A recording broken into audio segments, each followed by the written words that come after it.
อยู่ระดับนี้สบายดีเด้อสบายดีโดยป้าโทษสบายดีน้องสบายดีเป็นยังไงมาพอดีเป็นเพื่อนเป็นชาตินี่แหละเนาะเอาสาธุบุญน้ำเด้อไอเด้อโดยนี่แหละช่องก็ได้อยู่ดีไม่แห้งบัดนี้โดยตั้งความหมักปรารถนาเป็นทานสิบขอให้เจ้าได้ห้อยทานห้อยขอให้ได้เจ็ดได้แสนแบนมือให้แก้มพุทธนุโสดโทษนาขอให้ผ่านม่านให้เมืองเบียดกินโคซกดังที่สุดในประเทศลาวพี่น้องเนาะยันว่าพี่น้อง FC บ่ฮู้ดังที่สุดแล้วในแข่งขันในเขตเฮานี่ช่วงลงพิษนะเนาะโดยไปเอาเมียมันบ่คือโสดเด้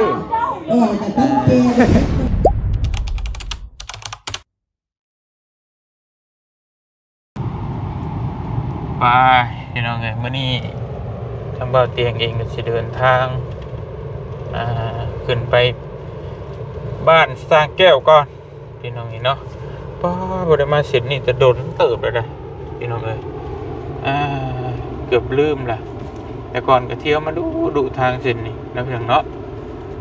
ทักทายสบายดีเด้อพ่อแม่พี่น้องเอ้ยกับทักทายสบายดีพ่อแม่พี่น้องเบิดสุขุสุขคนนะพี่น้องเนาะบ่ว่าสิอยู่ในและก็ต่างประเทศพี่น้องก็ยินดีต้อนรับเข้าสู่ช่องบ่าวเตียงทองบ้านนาคือเก่าพี่น้องเอ้ยเนาะเอามื้อนี้เฮาก็ขึ้นมาบ้านสร้างแก้วบ้านพลสว่างเนาะเมืองอุทุมพรเฮานี่แหละแขวงสวรรณเขตพอดีทางบ่าวจิตเพิ่นเอาซองไปให้เพิ่นเฮ็ดผ้าป่าบ่อยู่เฮือนเพิ่นเฮ็ดช่องบุญผ้าป่าบ่ได้หยังสักอย่างเนี่ยแต่เป็นช่องบุญนะพี่น้องเนาะบ่าวเตียงก็เลยสิไปมอบด้วยตนเองเนาะไปต่างผลิตน้ำหน้าเลยสร้างแก้วนึงก็บ่ได้เจอแล้วแต่โดนแหละจักเป็นเท่าใดอยู่ดีไม่แห้งอยู่บ่เนาะโดนดีรอได้บ่เจอแล้วพี่น้องปี2ปีแล้วไปจัดเนาะเสร็จนี่ก็บ่ได้มาแต่จนนั่นน่ะเด้อพี่น้องโอ้เติบหนึ่งอยู่เปลี่ยนแปลงเป็นหลายเติบเฮือนซานบ้านช่องก็มีหลายบัดตะกี้บ่ค่อยมีเฮือนมีร้านค้าอันนี้ก็หลาย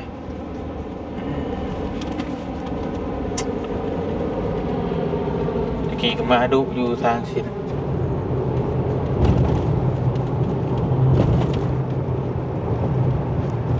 ไป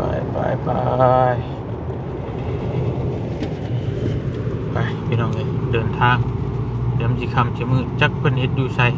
จังได๋บ่เตียงก็บ่ได้ถามเลยเล่นมาเลยพี่น้องเอ้ยอยู่เฮือนเราบ่หรือตั้งอยู่วัดไปเบิ่งตัวจริงพุ่นแหละเนาะจังว่ากันอีกเทื่อนึงไปพี่น้องเอ้ยเดินทาง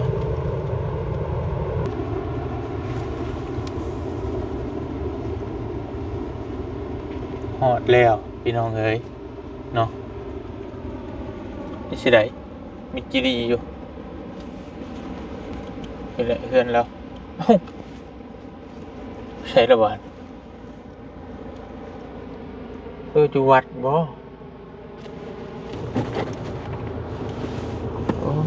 สังวาแต่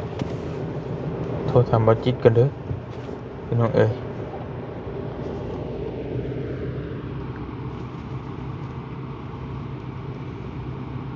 บัจิต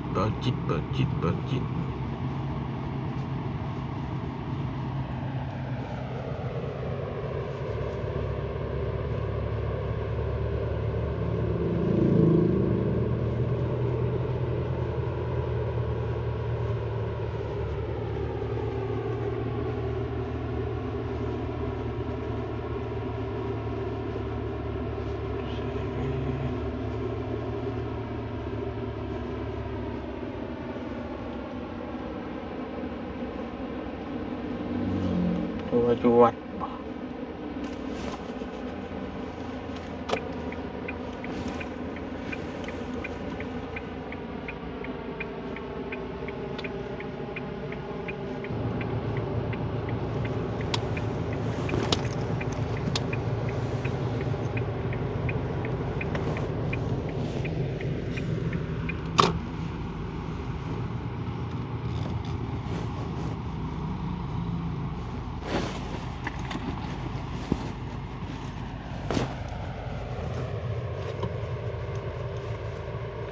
ฮัลโหลน้องอันถามในอันเพื่อนช่างแก้วเพิ่นอันอยู่ไซน่ะคือบ่เห็นไอ้มาคือบ่เห็นฮะอยู่นั่นนี่ไอ้อยู่นะเพิ่นไม่เพิ่นนะเพิ่นไม่เพิ่นนะอ๋อเพิ่นไม่ผมบ่โอเคโอเคโอเคเดี๋ยวมีเพื่อนใหม่พุ่นโอ้บ่ได้มาแต่หึงเนาะแต่เพื่อนหมอเพื่อนใหม่จนนั่นไปแล้วป้าต้องไปบ่ได้เข้ามาแต่หึง3 ปีแล้วไปจากเส้นนี้พี่น้องเลย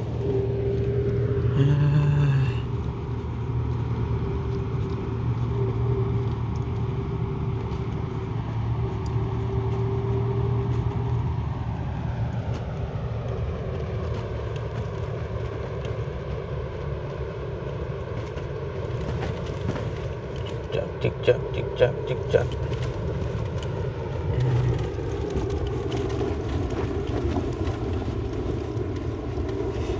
สังแก้ว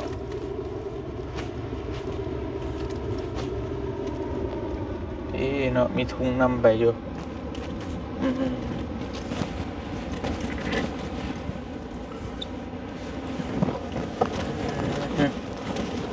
กับจิตนี่แท้สังแก้ว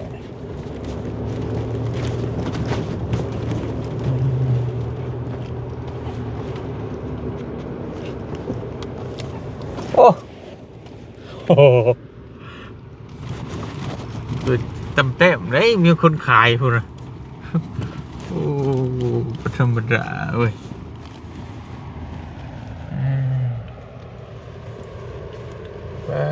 ตัวไหนได้ป่านนี่เลยบอกคิดว่าเล็กๆน้อยๆ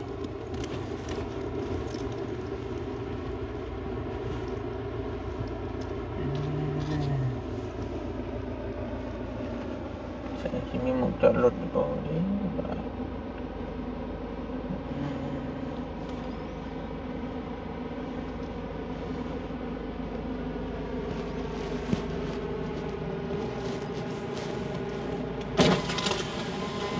ไม่ใช่คุณน้องเลย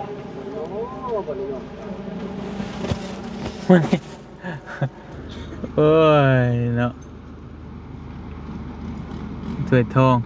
สบายดีล่ะอยู่ใส่เฮือนอยู่ใส่จัดอยู่ใส่จัดอยู่ในผมว่าโอเคนี่น่าจะเป็นเพื่อนน้องดาวพี่น้องนะตามมาเตียงเบิ่งในคลิปจะเป็นเฮือนหมดเลยโต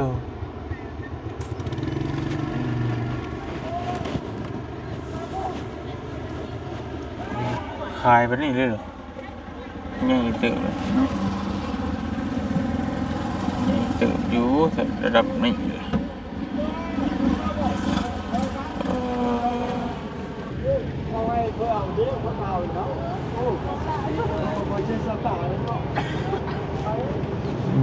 จักอยู่ใส่เกินเราบ้านี่เฮ้ยมาแต่ก่อนมิตรป่าตะดงเอียงอยู่นี่อ๋อโธ่โว้จนลงแหละว้าโธ่จอดใส่จอดนี้ก็ได้ปะ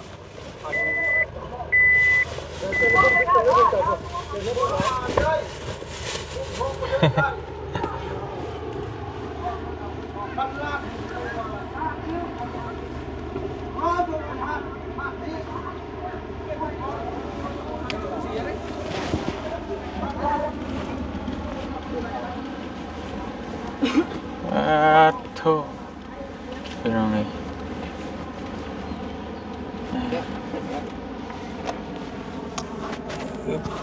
จอดนี้ก็ได้ละจังหน่อยก็เมื่อ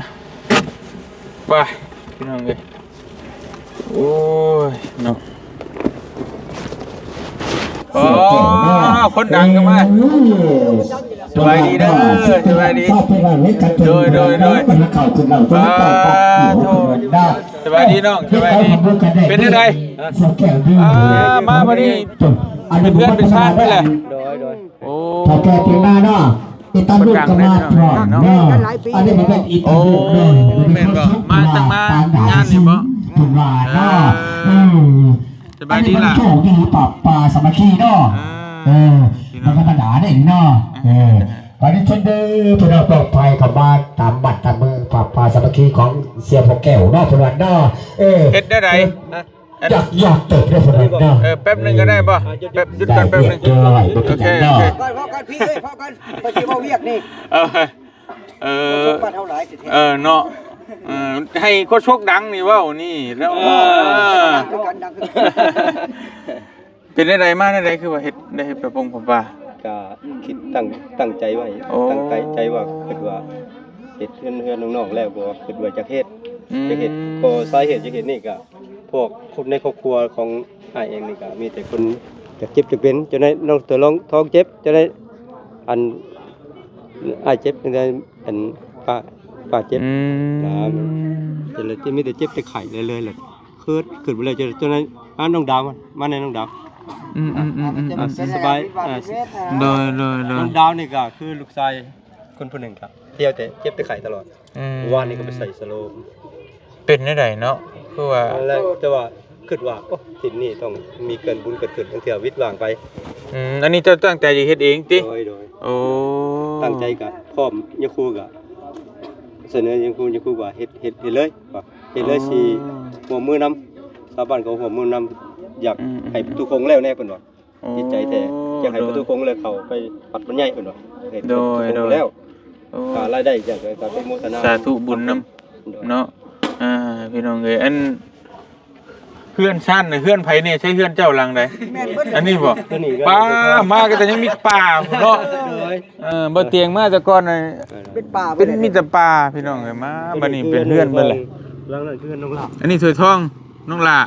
ใช่เพื่อนเจ้าอยู่ใช่เพื่อนเจ้าบ่มีเพื่อนลูกเลยโอ้ยก็ว่าเฮ็ดผ้าป่าอยู่เพื่อนเจ้าด้วยแวะหาอยู่เพื่อนเป็นมิตรช่อยม้อยอ้าวว่ะจะลองนั่นกับเพื่อนน้องจ้อยนี่ล่ะอันนี้เพื่อนน้องจ้อยเพื่อนผู้นั้นเด้อันนั้นคือน้องดาวตัวนี้ก็น้องหมายโอ้น่ะเพื่อนสั่งพุทธว่ามาเสน่ห์ได้เพิ่นสั่งครัวแล้วบ่เฮ้ยเพื่อนช่างบ่น่ะเพิ่นสั่งบ่ธรรมดาจากผู้ใหญ่คือกันเหมือนกันได้โอ้ยเนาะสาธุนำได้เฮือนได้ซานเบิดแล้วเนี่ยแต่ข่อยได้เตียงบ่ได้เงินอันนี้แห้งคือคักเลยว่ามันหนูเฮานี่บ่ว่ายังบ่ได้เฮือนเพิ่นว่าก็เป็นไม่ได้เฮือนลูกเราก็เฮือนลูกทั้งนั้นเลยเฮือนเราบ่มันหลายโพดเดี๋ยวเราลืมจักหลังไรหลังยาแล้วพี่น้องเอ้ยโอ้ยเนาะเอาสาธุบุญนำเด้อไอ้เด้อโดยนี่แหละซองก็ได้อยู่ดีมีแฮงบัดนี้สัตว์นิทนาโดยได้ทุกคนรับตั้งความมั่นปรารถนาเป็นทานชิปขอให้เจ้าได้ห้อยทานห้อยขอให้ได้จะได้แสนแบนมือให้แก้มพุทธโสดโทษหาขอให้ผ่านม่านให้บ่ให้เบียดแนวกินจะไล่บ่ให้ใกล้ตัวเปล่าเด้อสาธุทั้งอ้ายครอบครัวก็ให้อยู่ดีมีแฮงบัดนี้เนาะพญาโลคาก็ให้ดีให้เศร้าให้หายซะพี่น้องโอ้ยจนได้เฮ็ดบุญเฮ็ดศีลคือว่าอะไรตะกี้มันเป็นป่านี่เนาะมันเป็นป่าได้พี่น้องตัวนี้ก็ยังป่ามีแต่ป่าเลยโว้ย6 3โชคเนาะมีเสือบ่ตะกี้มีแต่เสือเนาะเสือแมวมีเสือตะกี้มีเสือมีช้างแหละตอนนี้ก็ยังเป็นป่าอยู่ข้างหลังพี่น้องก็ได้เฮ็ดบุญเฮ็ดตั้งกองบุญดูนี่เลยมีป่าถ้าเขามาบ่ดบ่ถ้าบ่จิตบ่แสนบ่หยังมาแล้วบ่จิตมาก็ยังอยู่เพิ่นเอาซองให้ก็เห็นมันจ่อๆดอกก็ย้ายไปจักทีมงานก็จะครบบ่ครบแม่ทุกนั้นก็ต้องเพิ่นไปสิโปนยันมาบ่ทันหรือจังไดก็จังอันนั้นว่ากันพี่น้องเอ้ยเนาะก็คิดว่าบ่าวสิมามื้อเช้าแล้วมาต้นเฮได้คิดว่ามื้อเช้านี่เฮนะแม่นบ่โอ้จังแล้วมาต้นได้ก็ได้จะเป็นเพราะว่าเฮาก็บ่ได้อ่านเบิ่งคักมีแต่ว่าบ่จิตว่าบ่อื่นได้อ้าย เอาช่องไปเฮาแต่ว่ามื้ออื่นบ่เมื่อวานนี่เฮาก็เลยมาเลยมื้อนี้ก็บ่ได้ฮู้เลยว่าจังใดนะก็บ่ลืมเบิ่ง มื้อเช้าตักบาตรแล้วเลย เออ เขาไปทอดดีกว่า โดย อยากให้เบิ่งบรรยากาศต้นเหตุเด้ เนาะ พวก FC ทั้งหมดเตียงกันเนาะ โดย ยายให้หมดเตียงบ่มากอ่ะถ้าเบิ่งน้ำนกสลากก็ได้ โดย นกสลาก มีอยู่อาจจะมีอยู่บ้างคนมามีอยู่ดอก สิมีอยู่ ยังหลายคนอยู่เด้บ่ได้มา บ่เวียงเขานั่นแหละมา อืม กับสมุทรนาน่าจะมา อืมว่าถ้าจับกับบืนที่นี่มาบืนพุ่นแหละมัน มาต้อง คักกว่าเนาะ แม่มันจะได้ภาพ ต้องไปเกต้นและจากต้นเนาะให้ได้มา ได้อยู่ดอกก็บ่เป็นหยังเบิ่งเป็นตัวจริงอีกถ้าได้ก็จังว่ากันเป็นไงเนาะ ทายุ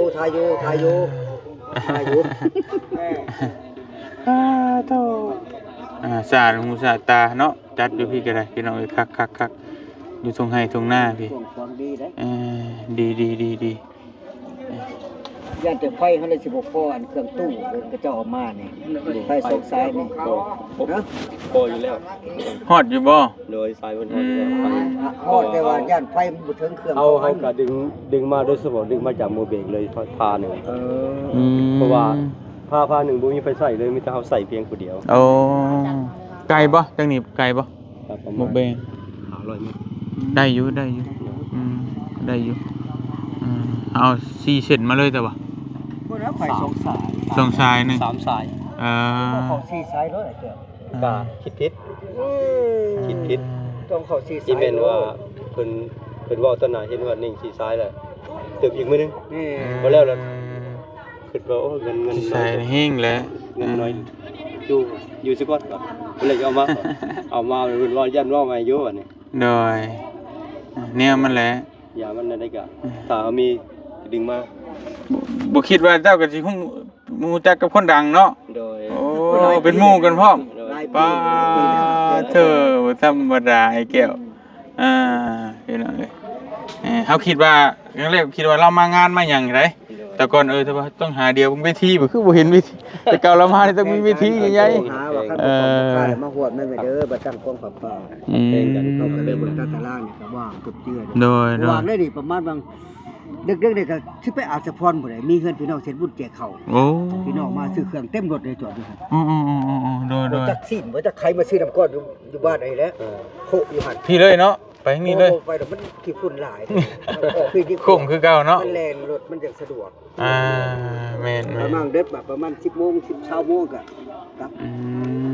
โอ้ยังสิไปต่ออยู่ ไปต่อ เราก็ได้ โอ้นี่เฮาไปน้ำโศกใส่ประกันชีวิตเด้ อ๋อ แต่เราน้ำโศกใส่มื้อว่างวันเสาร์เฮาสิลงเด้อว่าเพิ่นย่านะเฮ้ยจะจับนะเฮ้ย จับมือคนดังอีก ธรรมดาแล้วเนาะพี่น้องเอ้ยโคชกดังที่สุดในประเทศลาวพี่น้องเนาะยันว่าพี่น้อง FC บ่ฮู้ เริ่มจับมือเพิ่นเด้อ ดังที่สุดแล้วในแข่งในเขตเฮานี่ บ่โอ้โหอาจจะเห็นงานป้าพอเรียกแก้วนี่ เงินเฮียแล้วเนาะ แต่ก่อนนี้โอ้ยลงไปเกี่ยวข้าวดำนา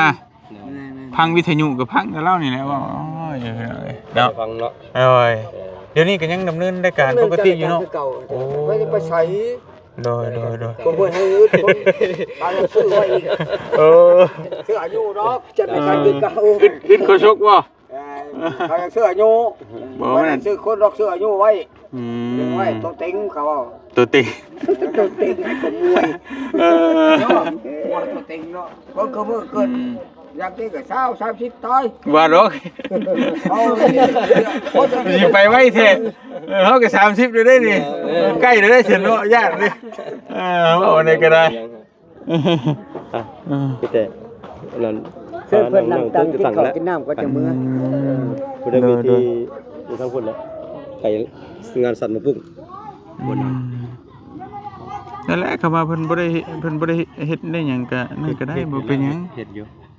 ยามนั้นลำบากก็ไว้ให้แขกอีกคนกินก็ได้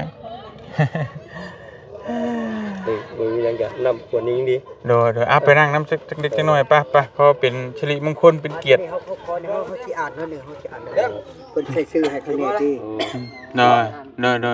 โอเค สอง เขาบ่เชิญ โดยเดี๋ยวสวัสดีสิติงูเชิญโอ้ยเนาะ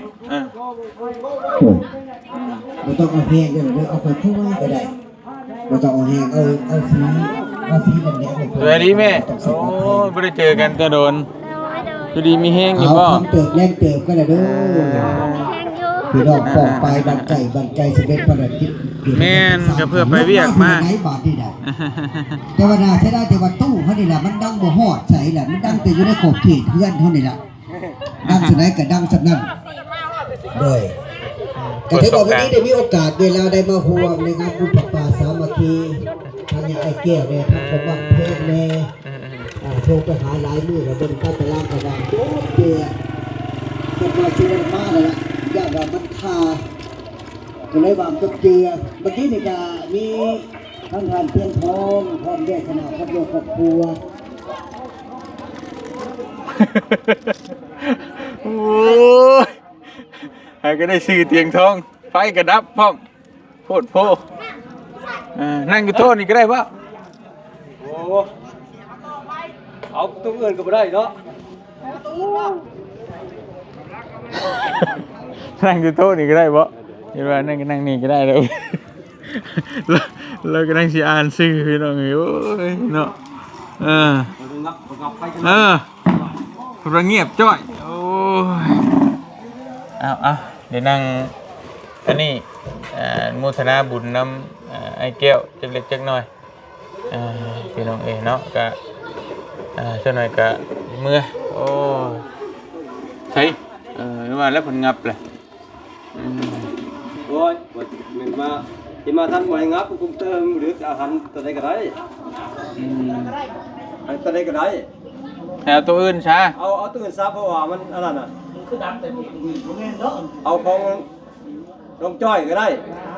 ลงจ้อยก็เอาเสียกี่กัน เอาเฮือนเจ้าของเฮือนนั่นแหละเราก็ได้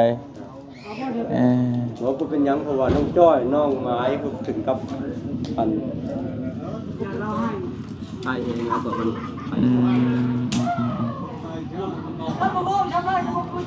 อันนี้ดึงมาต่างหากเลยนี่เนาะป้า อันนั้นทับแน่เด้อพักเพื่อนแสงสว่างเลยเด้อว่าอยู่ตู้ดีหาเตะหาโต้ได้จ้ะ เราเครียดเลยเหลือใจเลยพี่น้อง เติบเล็กเติบก็ลาแต่ว่าพี่ก็น้องเขาอยากมาต่อยอดผักปลาสามัคคีกับมาทางพี่เด้อมาทางกองผักปลาเขาไปละมากันเตเวียนเตเวนคนไหนจะได้เด็กๆมาในวันที่ อันนี้เฮือนไผก่อน อ๋อที่ผมมีโอกาสเวลาได้มาจะกลับมาฮอดมาถึงก็เอา แล้วบดแล้วเนาะโอ้คักนี่ดีแล้ว ผักปลาสามัคคีเมื่อกี้นี่ก็มีทั้งพันเพียงทองพร้อมด้วยคณะพร้อมด้วยครอบครัวเพิ่นก็มาฮอดมาถึงกันละความจริงเพิ่นว่าอยากมามื้ออื่นพุ่นแล้วแต่ว่าผู้รับเพิ่นก็ว่ามื้อนี้ได้บ่บุญนั่นเพิ่นก็มื้อนี้แหละมื้ออื่นเป็นมื้อแห่เป็นมื้อแห่มื้ออื่นน่ะเป็นเพิ่นก็มาฮอดมาถึงเพิ่นก็มีเป็นจุดปัจจัยได้มาต่อยอดผักปลาสามัคคีนำเจ้าภาพเป็นสัพพะไทยกับ500 บาทถ้ามันเป็นเงินเฮาในการโยน300,000คนได้คันสิว่าไม่ได้เนาะ300,000 บาทอยู่แล้ว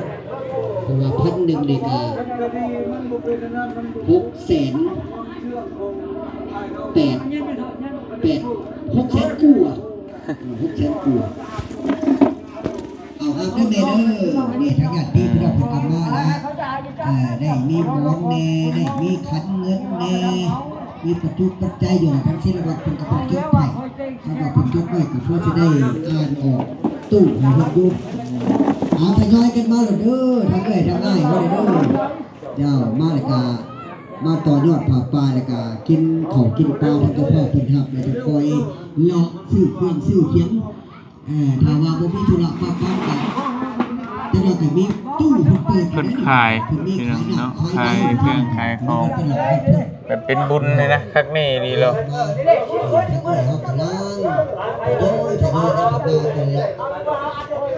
คักเรื่องเหลือง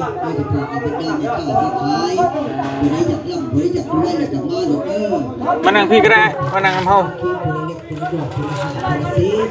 ถามก่อนจะเด็ดจังหน่อย เด็กมากระเจ้ากับมาชื่อเครื่องชื่อเพียงเนี่ยถือว่ามีโอกาสเวลาได้มาต่อผ่าป่านะอาหารนี่บุญนี่บุญแมนของบุญสม ไปเฮ็ดเวียกเฮ็ดงานทั้งใดเดี๋ยวนี้ บุญที่ได้อยู่บนไหน ไม่ใช่ คือกับพวกกินของพวกกินของอีกของไปอีก แล้วก็โนราล่ะที่นี่ก็จะได้ภาษีกัน บุญ เป็น นี่บุญไปบุญกินได้คุ้มไม่ผ่า โดย ก็มาท่านรู้ว่าจะ มี มี ท่านหน่วยก็ได้ถูกท่านไม้ก็ได้หลายกุศล รอเบิ่งทางเบาจิตทางเบาจิตเป็นสิว่าได้เพราะว่าผู้ใหญ่ก็เข้ามาทางเบาจิตแน่ก็ว่าต้องสละแน่กันลงไปทองกันเลย ก็คือว่าแล้วก็เบิดแหละเนาะดีพี่น้องเอ้ยบ่คักนี่ดีแล้วก็ซอยจนแล้วจนทั่วเบิดเลยโอ้ดีแล้วดีใจนำทางแต่ว่าเพื่อนเจ้าของยังบ่แล้วบ่ ยัง โอ้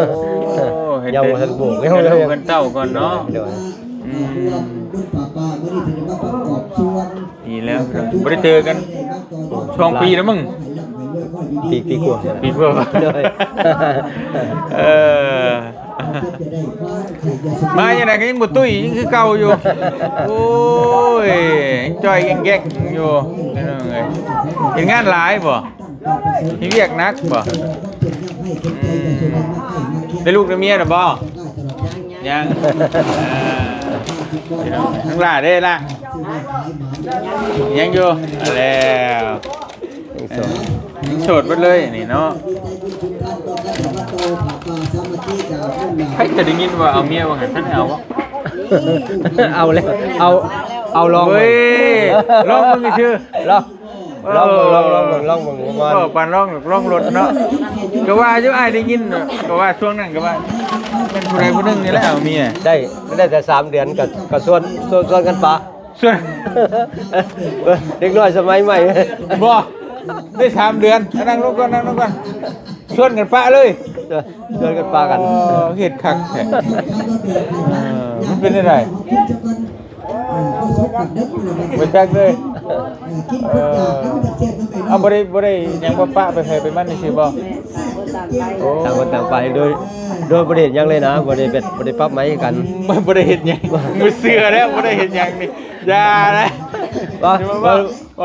ได้เชียร์กันเลย กล้าสาบานว่าบ่ได้เฮ็ดหยังถ้าพอแต่ว่าบ่ได้เฮ็ดหยัง ว่าบริปรับไหมใช่โทษกันนะความหมาย โอเค ต่างฝ่ายบ่ได้ไหมกันก็แต่อันนั้นว่าถึงต้องกันเลยไปมันแล้วก็โทรให้พอลงไปจีบไปน้ำตาลเอากันจะตั้งไปจีบไปน้ำตาลเพื่อจะตั้งบ้านเขาว่าง่ายว่าเลยก็อีกไปคนบ้านไหนน่ะ บ้านโนนยาง โนนยาง เด้ไก่บ้านเมจอนเด้บ้านเมจอนเลยไปเรือนบ้านเมจอนได้อย่างไรได้เมียฮะ โนนยางทั้งบ้านเฮาพุ โดย ทางแม่พวกวายฮะ โดย อ๋อใกล้บ้านบ่เตียงพุ่นแต่คือว่าเพิ่นคือว่าง่ายเนาะ ก็ดีแล้ว ดี จะได้จดใบน้ำตาลกันนี่บ่ธรรมดาแล้วเนาะ ภายในบ้านจีกฮะแล้วก็ต่างฝ่ายต่างว่าเห็นเป็นบ่จีกไปน้ำตาลนี่เขามีสิทธิ์มาทวงเอาค่าดองคืนอยู่ แม่น ค่าดองก็บ่ได้ถอกซ้ำเนาะถอกแต่6ล้านกีบเลยเอางัวตัวหนึงค่าดอง30ล้านถอก6ล้านงัวตัวหนึงคำบาทหนึงบ่ได้ถอก เดี๋ยวเพิ่นก็บ่ได้ทวงบ่ได้หยัง บ่ได้ทวงเลยไปเว้าเข้ากันแล้วก็เจ้าเว้าเจ้าสาวเว้ากันแล้วก็ปากันได้3เดือน ช่วงลงพิษนะเนาะ โดย ไปเอาเมียมันบ่คือโสดเด้ยากบ่บ่คือโสดเนาะอีกจักปีสิเอาบัดน่าได้มาคิดอีหลีว่าเบิ่งแล้วเรายังคิดอยู่อันแม่ตัวจักปีก็18ตอนนั้นเมียก็16 17นึงเนาะมา16นึง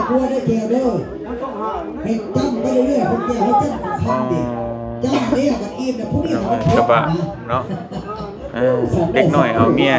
มัน อยู่ร่วมกันบ่ได้ก็ว่าโอ้ยขอบใจน้ำเปล่านี่ก็ได้แล้ว ได้ลูกเคยได้เลย ลูกเคยบ่ ลูกเคยล่า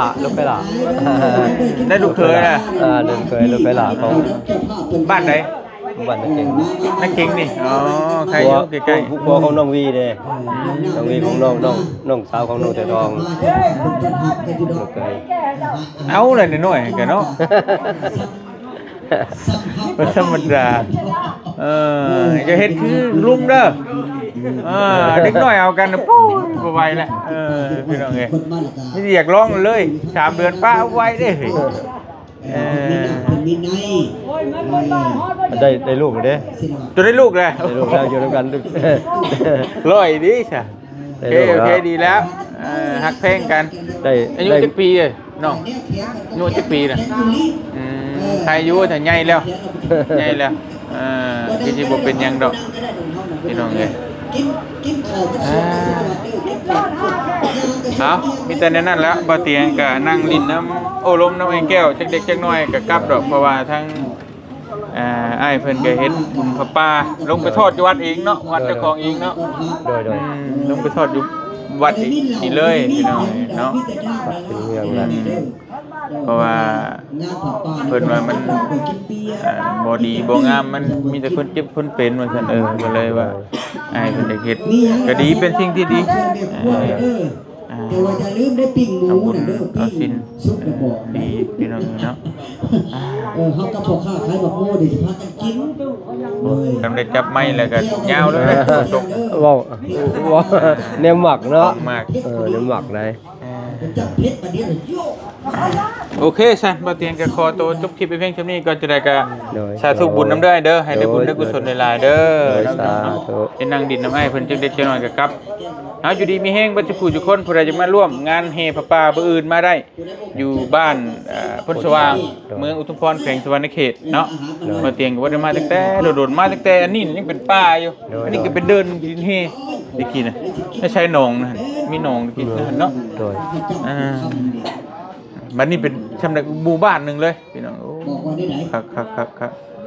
เรื่องดูพูดหลังเลย ใจเด้อ พี่น้องเอ้ยนี่หลังหนึงพูดหลังหนึง โดย มาล่าทุกหลังหนึงถ้วยทองหลังหนึงสุดยอด เป็นเงินสกุลไทยน่ะ500 บาท เก่ง แต่เป็นเงินเท่านี้ก็ เอาอยู่ดีมีแห้งบัดสิคูทุกคนพี่น้องเอ้ยสบายดีเด้อสาธุบุญนำบัดสิคูทุกคนปืนมาร่วมงานนำเพิ่นได้เนาะตอนเช้าๆแหละพี่น้องเฮป้า